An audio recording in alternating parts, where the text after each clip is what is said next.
Escape Room Tournament of Champions is the sequel to the first escape room movie we got in 2019. I remember seeing that in theaters and thinking, man, this ending is so sequel bait, so unearned. I hope this movie flops so that we can't get a sequel ever. It actually did pretty well, it turns out. So we have Tournament of Champions. Since we're still kind of adjusting to the box office, since everything is starting to open back up, who knows if this one will also be successful like the first movie was, and then they'll get a third movie that they so desperately want as well.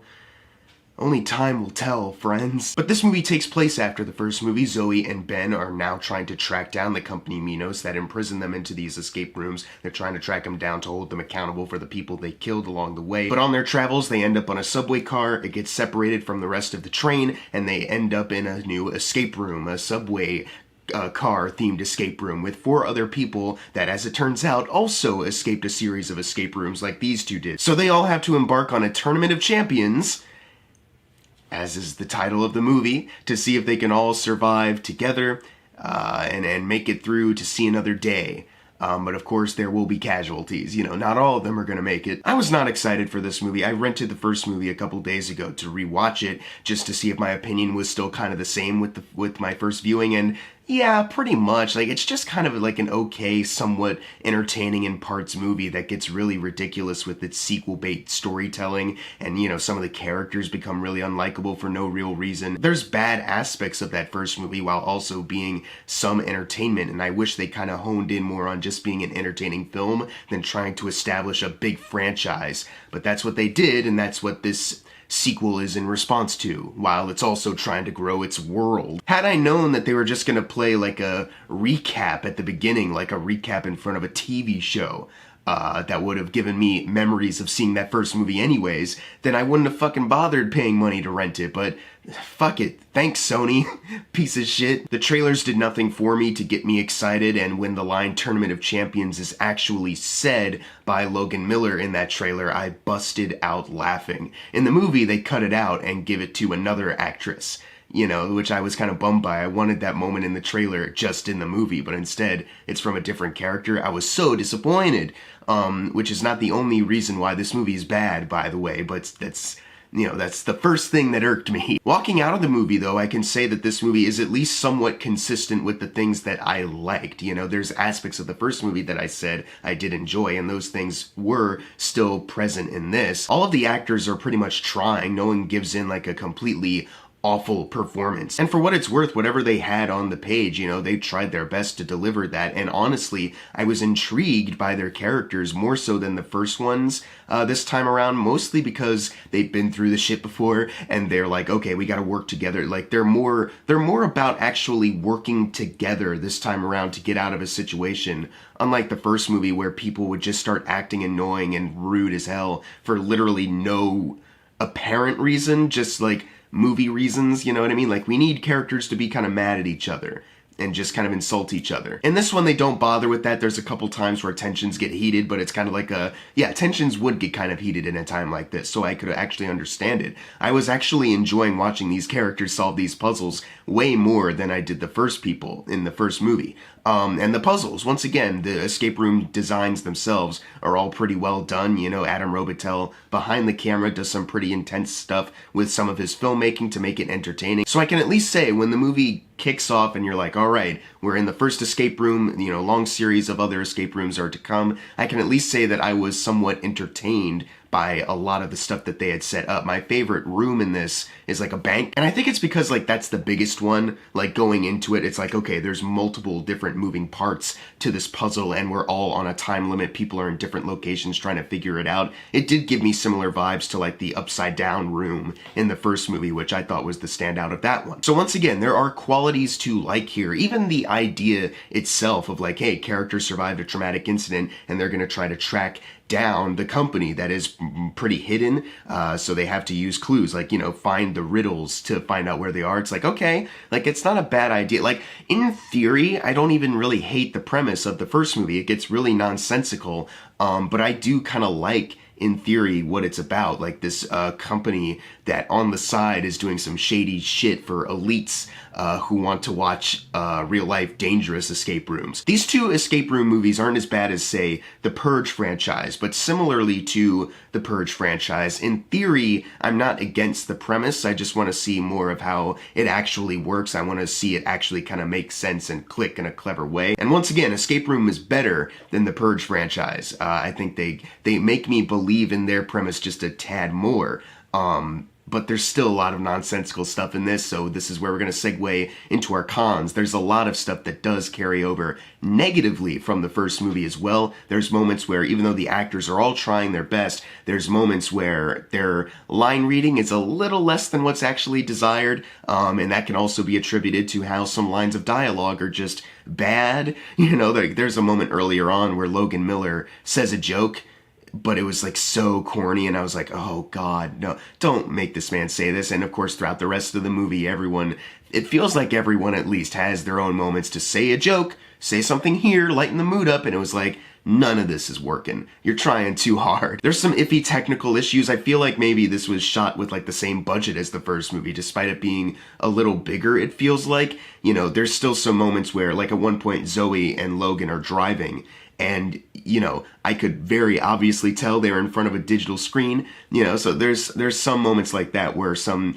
digital things took me out of it at key parts. In a couple parts of the movie, they also seemingly rush through some explanations, but it's kind of treated in a way where it's like, well, you're just supposed to roll with it anyway. Like at one point, Logan Miller asks everyone like, hey, you guys all survived the escape rooms, like your own separate set of escape rooms, but when I got out of mine, there was like some vaguely European guy who tried to strangle me after it. Like, you guys didn't have that? And a character says like, oh no, they treated me really well and called me a cab, gave me a hug, and it's sarcasm. So I was like, okay, so obviously something happened, or nothing happened, like how Ben is describing, but they weren't treated well either. Like, they didn't really go back to it ever, but they kind of threw that line in from that one character as kind of like a joke. But I was like, so was there a vaguely European guy strangling these people too? Or was it like, what happened? Or at one point, characters get kind of separated and you're thinking like, are they going on like their own different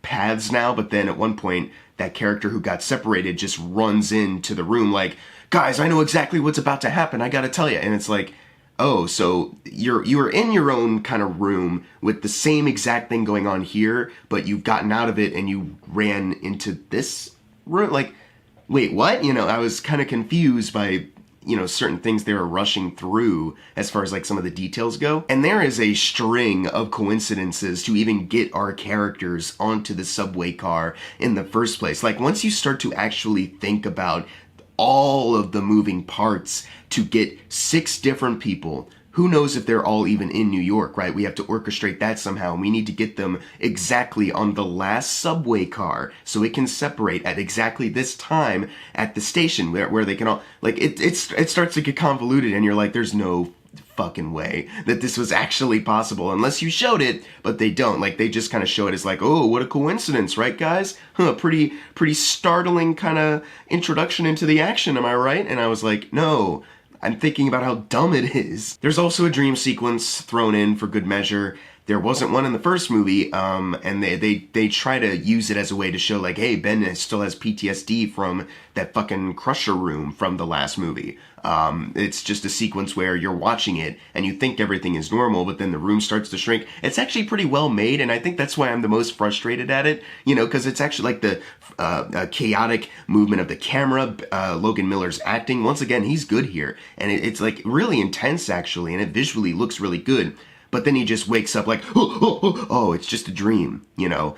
And I know they're trying to show like he has PTSD from this, but it's like, I feel like you can show that better, and it's not like he has other moments throughout the movie where he has breakdown moments, where he has like visions of this. It was just there to give the audience a cheap thrill, because like I said, it's never brought up again later, him having dreams and PTSD moments like this, and the way they tried to execute it was a surprise. Like, you're for the longest time thinking you're just watching a normal scene, but then they throw this in, oops, it's just a dream. It's literally just there for a cheap scare. So it has a lot of bad elements from the first movie carried over, in some cases doubled down, and they also do some stuff story-wise, like more specifically for the big story elements, that make it way worse. Like, definitively, this is a worse movie than the first Escape Room. And it all comes down to retcons. I remember, like, at least hearing some comparisons when the first movie came out. I might have even said the same thing in my original review, of which I don't remember. But this movie definitely feels like it's trying to be like a PG-13, more modern, slicker kind of Saw. And that definitely comes through with the twists and retcons that happen in this movie. And I'm going to try my best not to spoil any of them in case you really want to see Escape Room Tournament of Champions. But holy shit. First off, this movie opens with what feels like a retcon. At the end, someone says something like, "It's a good thing this character isn't afraid of this anymore, right? Let the games begin." And this movie opens with, actually, this character is still afraid of that, and they're prolonging something because they're still going through, like, this anxiety they have. Just from that opening, though, there's an actress who, because of the way she's acting and because of how they've structured the movie, I could tell exactly what they were trying to hint at. I was like, there's no fucking way they're doing it, though, because that's too obvious. I'm literally piecing it together right now. It's not because I'm an expert at, like, movies or anything like that, obviously not, but I feel like anyone can because it's so obvious. Everyone is here because they saw the first movie. They saw how it ended and what specifically you hinted at in great detail. We're all waiting for something to finally happen, and now you're tying it into a character's emotional arc. So we all know one way or another it's probably going to come up. So the entire movie, I have no tension, because I'm constantly waiting for the thing they hinted at. And it's Sony's fault for doing that thing they did in the first movie. They put in a sequel tease that is so obvious, and it then proceeds to spoil you of any tension you could have had in this movie if you really cared, because you're just constantly wondering, okay, when's this gonna happen? I'm waiting for this to happen. They mentioned it earlier. They keep hinting at it. I'm waiting for it to happen. And then when it finally does, it somehow exceeds your expectations of it being really stupid because they try to warp it into a bigger plot twist. Like, you're just sitting there and the movie's trying to go like, oh, well, what you've actually been watching for like the past couple minutes was actually this, and it was all leading up to this. Oh my gosh, your mind is totally blown, right? And I'm like, no, this is ass. What are you doing? It's like how in the first Escape Room, they focus on only 3 characters who got boxes and open them up. And then every other character that we meet that's going to be in the escape rooms is just like quick little moments of them walking to the building like, hey, I'm this character, what's up, I'm this character, hey, I'm this guy. You instantly knew, hey, the people that are actually being shown solving the box and opening it up, those 3 are probably the 3 most important characters that'll be like the final 3 surviving near the end. And that's exactly what happened. It instantly removes any tension that you could have throughout a lot of that movie. And they do something similar in this. But I would say it's a bigger issue this time around, because at least with those last 3 characters, it's like, okay, there's 3 characters left. Will it be one makes it out, or who knows which of these 2 will make it, because this guy certainly won't. In this movie, it's all building up to the last minute. The last minute is the thing that you're waiting for, the thing that they've hinted at, not just at the beginning of this one, but at the end of the first movie. So it's like, this movie is literally just a placeholder to get you to another movie. Nothing matters. Even worse though, near the beginning of the 3rd act, they retcon something from the first movie. Again, it's a little twist, you know, as they literally say in the movie, if you didn't see it happen, it didn't happen, which is like movie exec logic. You know, an executive who's like, hey, we need to come up with a reason why this is happening. You know, we're bringing someone back from the last movie, but we have to explain how they're actually here. And then some asshole exec comes in like, well, if you didn't see it happen, it didn't happen. Wink, wink. But this time around, they were like, oh, that shit's good. Let me write that in the script. It's like, what the fuck? Like, they're not even trying to hide their shitty logic. And how they try to wrap it into what Minos' goal is, this evil company, because they do try to explain why they're doing a tournament of champions. I was like, this is fucking ridiculous. There's no goddamn way. This is so stupid. Like, I have no idea if the people behind this movie actually think they're smart for doing this. You know what I mean? Because it's not. Like, I was thinking about it, like, the logic doesn't line up. I think there's a way you can do, like, this Tournament of Champions idea and get to a somewhat similar point that they're trying to get across near the end of the movie, but the way they do it here, the way they actually do it is like, no, this is beyond stupid. This is ridiculous. What the fuck is happening? So overall, this is way worse than the first movie. It still has its moments of entertainment, so I can't completely hate on it, but it's a worse ending than the first movie, but it has better uses of its characters, but even then, the writing for them is kept pretty limited for the most part. Performers are trying, but in other times it feels like they, just had to, they're forced to say a line and they didn't put their all into it because even they kind of recognize how shitty it is. It's once again a mixed bag, but then it teeters over into more so bad because of, once again, the corporate Sony overlords coming in and going like, we need to build up this world. We need to hint at another movie. Fuck you! I'm gonna give Escape Room Tournament of Champions a C-. Please don't watch this. It would be funny if the end of this Escape Room franchise was the ending of this.